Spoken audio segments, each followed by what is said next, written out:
بسم اللہ الرحمن الرحیم۔ حضرات، ہم آپ کے سامنے ابرہہ کا قصہ بیان کرنے جا رہے ہیں، جو کہ ہاتھی والا قصہ ہے۔ تم نے کعبہ کا نام سنا ہوگا۔ ملک عرب میں ایک شہر مکہ ہے۔ 4,500 برس سے زیادہ ہوئے مکے میں حضرت ابراہیم علیہ السلام نے اللہ کی عبادت بندگی کے لیے ایک گھر بنایا تھا۔ اسی گھر کا نام کعبہ ہے۔ ہم کعبے ہی کی طرف منہ کر کے نماز پڑھتے ہیں۔ پیارے نبی صلی اللہ علیہ وسلم کے پیدا ہونے سے پہلے بھی عرب کے لوگ کعبے کی بہت عزت کرتے تھے، اس کی زیارت کے لیے جاتے اور وہاں جا کر عبادت کیا کرتے تھے۔ جس سال پیارے نبی پیدا ہونے والے تھے، اسی سال کی بات ہے، یمن کے عیسائی بادشاہ نے چاہا کہ وہ نعوذ باللہ اللہ کا اس گھر کعبہ کو ڈھا دے۔ ابرہہ نے اپنے شہر میں ایک بہت بڑا گرجا بنوایا تھا۔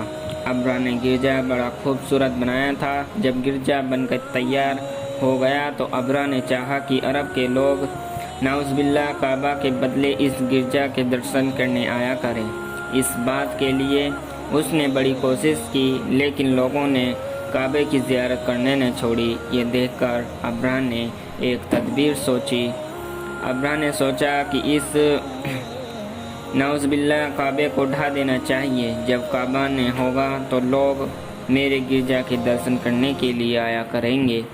یہ سوچ کر اس نے ایک بہت بڑی فوج تیار کی۔ ان فوج میں بہت سے ہاتھی بھی تھے۔ ابرہہ ان ہاتھیوں اور اپنی فوج کو لے کر کعبے کو ڈھانے کے لیے چلا۔ جب یہ فوج مکے کے پاس پہنچی تو فوج کے سپاہی نے مکے والوں کے بہت سے جانور پکڑ لیے۔ ان جانوروں میں 200 اونٹ پیارے نبی حضرت محمد صلی اللہ علیہ وسلم کے دادا کے بھی تھے۔ ان کا نام عبد المطلب تھا۔ عبد المطلب مکے کے ایک بڑے سردار تھے۔ کعبے کی دیکھ بھال انہی کے ذمے تھی۔ مکے والوں نے جب یہ دیکھا کہ ابرہہ کی فوج چلی آ رہی ہے تو وہ گھبرائے۔ بڑے لوگ ایک جگہ جمع ہوئے۔ سب نے یہی کہا کہ ہماری طاقت نہیں کہ اتنی بڑی فوج کا مقابلہ کر سکیں۔ ہم نے تو اپنی جان بچانے کی فکر کرنی چاہیے۔ یہ سوچ کر سب مکے کے پاس والی پہاڑیوں میں جا کر چھپ گئے اور کعبہ کو یوں ہی چھوڑ گئے۔ ابرہہ بھی مکے والوں سے لڑنا نہیں چاہتا تھا، وہ تو بس کعبہ ڈھانے آیا تھا۔ اس نے اپنے ایک آدمی کو عبد المطلب کے پاس بھیجا۔ اس نے آ کر کہا، ہمارے بادشاہ تم لوگوں سے لڑنا نہیں چاہتے، وہ تو بس کعبے کو ڈھانے آئے ہیں۔ اگر تم لوگ کچھ نہ بولو گے تو ہم بھی تم سے کچھ نہ کہیں گے، اور اگر تم ہمیں کعبہ ڈھانے نہ دو گے تو پھر ہم تم سے لڑیں گے اور تمہیں مار بھگائیں گے۔ بادشاہ کا یہ پیغام سن کر عبد المطلب بولے، ہم بھی تمہارے بادشاہ سے لڑنا نہیں چاہتے۔ ہماری اتنی طاقت نہیں ہے کہ ہم تمہارا مقابلہ کر سکیں۔ رہ گیا کعبے کا ڈھانا، تو بھائی یہ تو اللہ کا گھر ہے، اس کے پیارے دوست حضرت ابراہیم علیہ السلام کا بنایا ہوا ہے۔ اگر اللہ اس گھر کو باقی رکھنا چاہے گا تو وہ خود اس کی حفاظت کا انتظام کرے گا۔ ہمیں کعبہ کی فوج فکر نہیں ہے۔ عبد المطلب کی یہ بات سن کر بادشاہ کے آدمی نے کہا کہ آپ چل کر ہمارے بادشاہ سے بھی مل لیجیے۔ عبد المطلب ابرہہ سے ملنے گئے۔ ابرہہ نے ان کی بڑی عزت کی اور آپ نے اپنے پاس بٹھایا۔ جب بات چیت شروع ہوئی تو عبد المطلب نے کعبے کے گھر میں تو کچھ نے کہا، اپنے 200 اونٹوں کو چھڑانے کی کوشش کی۔ یہ دیکھ کر ابرہہ کو بڑا تعجب ہوا۔ اس نے کہا، میں تو سنتا تھا کہ تم لوگوں کی نظر میں کعبے کی بڑی عزت ہے، تم اس کو اپنی جان سے زیادہ پیارا جانتے ہو، مگر بڑے تعجب کی بات ہے کہ میں اسے ڈھانے کے لیے آیا اور تم نے اس کے بارے میں کچھ بھی نہ کہا۔ اپنے اونٹوں کی شکایت لے کر بیٹھ گئے۔ یہ سن کر عبد المطلب بولے، اے بادشاہ، اونٹ تو میرے ہیں، اس لیے میں نے ان کو چھڑانے کے لیے کہا۔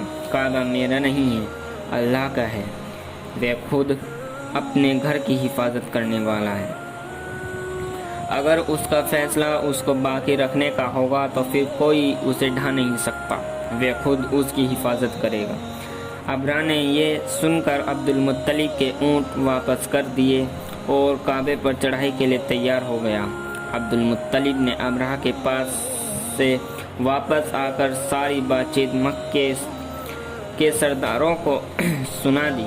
سب لوگ بڑے اداس ہوئے، لیکن کیا کرتے؟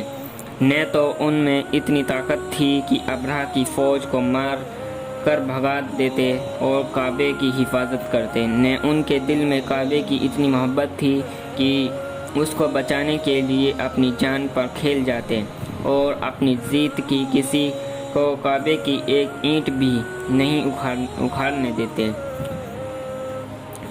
مکہ چھوڑنے سے پہلے سارے سردار کعبہ میں آئے اور اللہ سے دعا کی، اے اللہ، ہم تیرے گھر کی حفاظت نہیں کر سکتے، تو خود اس کی حفاظت فرما۔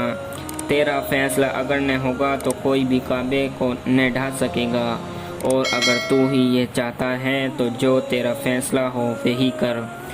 اگلے دن صبح ابرہہ اپنی فوج لے کر آگے بڑھا۔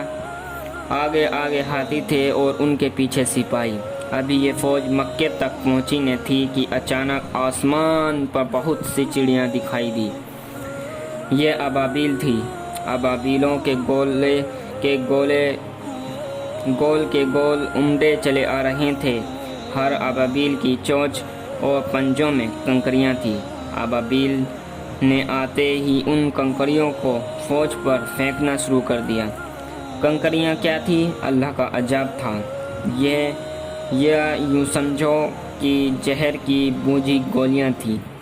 جس سپاہی کے کنکری پڑ جاتی بدن کو پھوڑ کر باہر نکل آتی اور دیکھتے دیکھتے اس کا سارا بدن سڑنے لگتا۔ یہی حال ہاتھیوں کا ہوا۔ تھوڑی ہی دیر میں سارا لشکر ڈھیر ہو گیا۔ ہاتھی تو ایسے معلوم ہوتے تھے جیسے گلے ہوئے بھوسے کا ڈھیر ہو۔ نوٹ: اللہ تعالیٰ نے اس کو قرآن پاک میں بیان فرمایا ہے۔ پیارے نبی حضرت محمد صلی اللہ علیہ وسلم کی پیدائش سے 40-50 دن پہلے یہ گھٹنا ہو چکی تھی۔ اس میں معلوم ہوا کہ جو کعبہ ڈھانے کی کوشش کرے گا اللہ خود اسے تباہ کر دے گا۔ صدق اللہ العظیم۔ وآخر دعوانا الحمدللہ رب العالمین۔